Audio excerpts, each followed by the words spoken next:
bouldering is kind of like a social, climb. Social climbing. It's kind of group climbing rather than an individualistic kind of sport. I started rope climbing, so bouldering is pretty new to me. I've probably been doing it for about a year. Focuses more on power than rope climbing. Rope climbing is often more in endurance. And I like the people. That's a good part. Climbing is very social, so. A lot of people are just perhaps into the athletics and challenging themselves. It can be a little scary, so if you're into thrills, that's part of it too. I think that also just helps to take your mind off of work and other parts of your life and allows you to focus on something else. Oh man, that was a big move. How'd that feel? I write software, so this is definitely a great release from that. Living in Chicago, you just don't have that at all. It feels like you're just in this concrete jungle a lot, and then getting out on the rocket's the whole reason that I'm in here, is then I can go out and just feel like I can climb and kind of be free. So I guess one of the interesting things is the puzzle solving aspect of climbing. So you're trying to solve a problem, and you're climbing something that you're attempting to climb something and it's just not working. It seems impossible, and then eventually you or a group of you figure out some beta to help makes the problem easier, and that's a thrill, being able to climb something for the first time after having it seemed impossible not too long ago.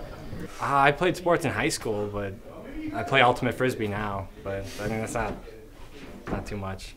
It's not like lifting yourself up and up the side of a mountain. So. quite a few times every year we'll go down to Kentucky, or I'm going to go to Nevada to Red Rocks here in about a month and a half, and we just get groups of people and that are, whatever style of climbing, bouldering, trad, sport, and just go and experience different areas of the country or the world. Outside, it's you usually go camping somewhere where there's cliffs to climb. So aside from the actual climbing during the day, you're also cooking breakfast together and then drinking a beer afterwards and hanging out around the campfire. So it's a pretty rich activity, I think. Sometimes there are 30 people down here, so you're not climbing that often, but you have lots of people to talk to about, other spaces where you climb or music or whatever things everyone has in common.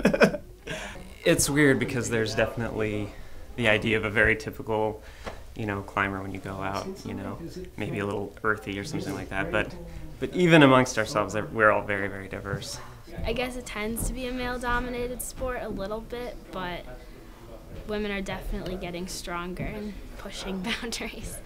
You don't learn by just teaching yourself and climbing. I mean, it helps, but you keep progressing by working with other people. So when we have these groups of people, somebody sees one person working a problem, everybody kind of jumps in, they're offering advice. That's how you learn and you get better, and that's why it's so much fun. Because people get excited about, you getting one move further than them, they want to do it, and so you're kind of pushing each other, learning different ways to approach the problem. From what I've found, the quality of the climbs and the people and the dynamic here is just always better.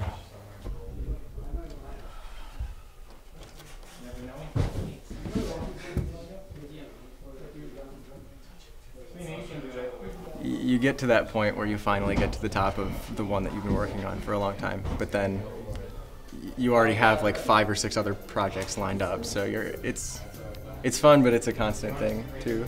I guess that's another draw of the sport.